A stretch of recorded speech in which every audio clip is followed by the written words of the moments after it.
welcome back to another news video. Okay, today we're talking about a potential league that could be in FIFA 17. Now, I'm not going to talk about these rumors or leaks too much in too much detail because I don't know if they're going to be true, and I don't really want to talk about something that could be absolutely blown in the air. But there's been rumors flying around recently that the Chinese Super League or whatever could be in FIFA 17. There's been a picture flying about which I'm not going to show because it could be fake, could be photoshopped. I'm just letting you guys know there is a rumor about, and if that rumor is true, I'm going to show you the players, okay, that could be coming back to FIFA 17 that weren't in FIFA 16. There are some absolutely worldies, some surprising players, some ones you just completely forgot about coming in this video. This is why it's interesting. If you guys want me to cover another league that's not currently in FIFA 16 but it's in FIFA 17, so maybe like the one that Xavi's in or something like that, make sure to drop a like and a thumbs up on this video down below. If we get 4,000 likes before midnight, I'll bring you guys that video, okay? I'll cover Xavi, other players in his league that you wouldn't even remember, okay? Some absolutely sick players. Also, just let you guys know I am doing a giveaway on my Instagram just below the video. It's in the description. Make sure you go over there, follow me, like all my recent pictures and stuff like that, and you'll be entered into a giveaway. I'm giving multiple copies away on each different console, so don't worry, you have a good chance. But less talking, more walking, as I keep saying recently in videos. Let's get into this video. Let's take a look at a few of the players who are actually got quite a lot. The first player we're going to take a look at in this episode is Demba. Now, unfortunately, you know, as you guys are aware, last couple of days or last week or whatever, he actually did break his leg really bad. They're talking about it being rumoured that it's a season or career-ending leg break. That's how bad it was. There are pictures flying about. I'm not going to show him. It's pretty gory. Of his leg actually like the shape of a snake. It's just like an S. But yeah, that sucks. And as you guys are aware, though, he is playing in the Chinese Super League. He's a very good guy, a very good card. He's been at Chelsea, you know, Newcastle. I think he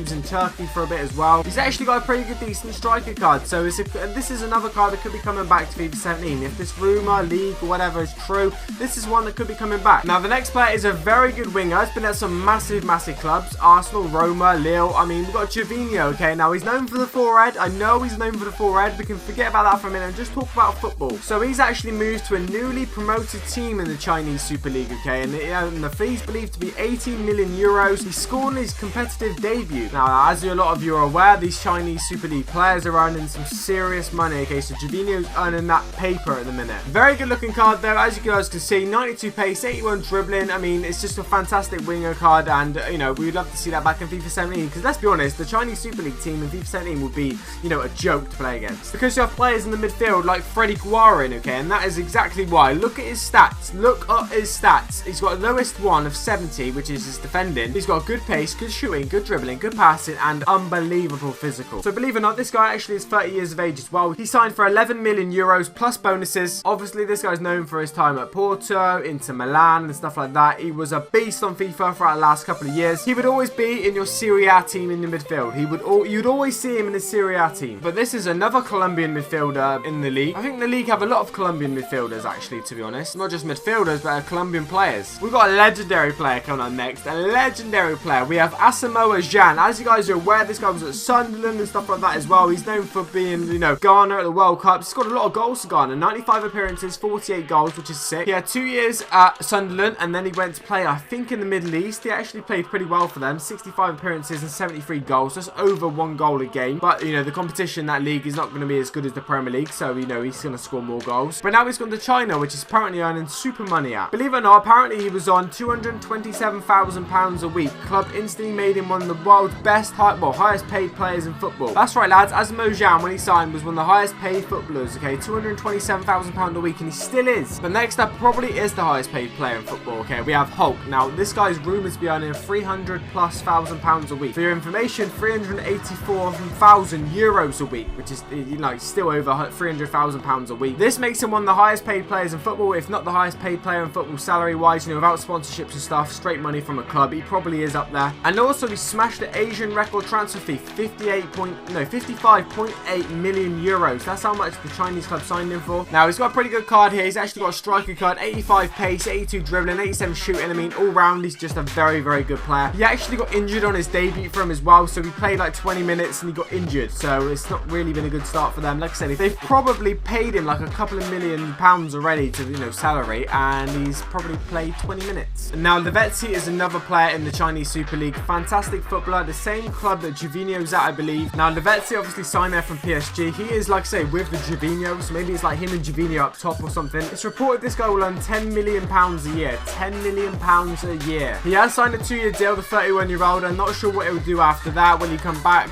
to Europe, he'll be 33 years of age. We'll have to wait and see with that one. But what we do know is this guy used to play for PSG, Napoli. He's one of the world's, you know, he was a massive player back in the day. But they signed him for like 30 million or something like that. PSG did. It was a big deal. And the next up is a big deal with this guy as well. We've got another Colombian, like I say. There seems to have quite a few Colombians playing in the Chinese Super League. We have Jackson Martinez, obviously known for his time at Porto. He went to Atletico Madrid as well, and he made 15 appearances for them. Now, he was the Asian record transfer fee before Hulk signed for 42 million euros. Basically, the fee was the most for this guy before Hulk signed, so it's huge numbers. But 2 days later, actually, okay, the fee was broken by another player, which we haven't covered yet, so stick around. You've got more players coming up here for really big fees. He has scored 3 goals in 5 games from over there, so it's not a bad start, better than Hulk. Doesn't say anything about his salary here, so we don't know how much he's being paid, but we know from the other players it's not going to be £10 a week and Nando's. Believe it or not, next up we got a guy who came from Southampton who's rumoured to be one of the highest paid players in football now. I mean, you'd never believe it. You'd never believe this. We have Pelle, who left Southampton for £12 million. That's how much they signed him for. He became the world's 5th highest paid footballer for £13.5 million a season. So when you think of this guy, do you think this guy's the 5th best footballer in the world? No, you don't. Well, let me tell you one thing. He's the 5th highest paid footballer in the world. You'd never thought you'd see that one, would you? You'd never thought you'd see it. Southampton fans, let me know in the comment section down below. Did you actually think Pelle would ever be the 5th highest paid player in football? I know you did. I know you didn't. This surely opens the doors for loads of footballers, okay? So, you know, any footballer now can go to China and be one of the highest paid players in football. Now, Pelle's a good player, but if he can do it, anyone can do it. You would have seen clips flying about from this guy for the last couple of days. He got sent off, Ramires did, and he went absolutely mental. He wanted to scrap everyone. So the Chinese club here signed him from Chelsea for £25 million, which was a fee for the... Wait, the fee was a Chinese record as well. I mean, they're breaking so many records in this one transfer window. So he was the record transfer fee, then Jackson Martinez was, then someone else was, okay, then Hulk was. I ain't covered the last one yet. He's coming next. He signed a 4-year deal with this club, okay, so that's really big. A lot of these clubs, a lot of these players only signed a couple of years, sorry, and I tell you what, a 4-year deal was a massive one. I would say it's because he's a bit younger than everyone else, but he's still 29 years of age, and Lavezzi's like 20, no, what was he, 31, no, other player was 29, who was that, Martinez, that's right. But let me guess, you can be sure of this, he is going to be one of the highest paid players in football. The next one is a really big shame, because this guy's 26 years of age, he was wanted by loads of clubs, okay, top clubs in Europe, the biggest clubs in Europe, but Alex Teixeira decided his best move was to go to China. Now, he transferred for a record transfer fee of 50 million euros, so he broke that record, but I mean, every bloody player has at this rate. Now, it doesn't say what his salary is going to be, but it's going to be very good, because that is why he's probably gone to the Chinese Super League. Let's be honest, if clubs, like all biggest clubs in the world, I think like Liverpool, Man United, Barcelona, I think there was quite a few clubs that wanted him. If all them clubs want him, and he still decided to go to China, because it's got to be because of money. It has to be. Not footballing reasons, is it? Let's be honest. But anyway, guys, I hope you enjoyed this video. Make sure to drop a like and a thumbs up down below. Very interesting to cover some of these players that could be coming back to FIFA 17. Has been a pleasure as always. Peace.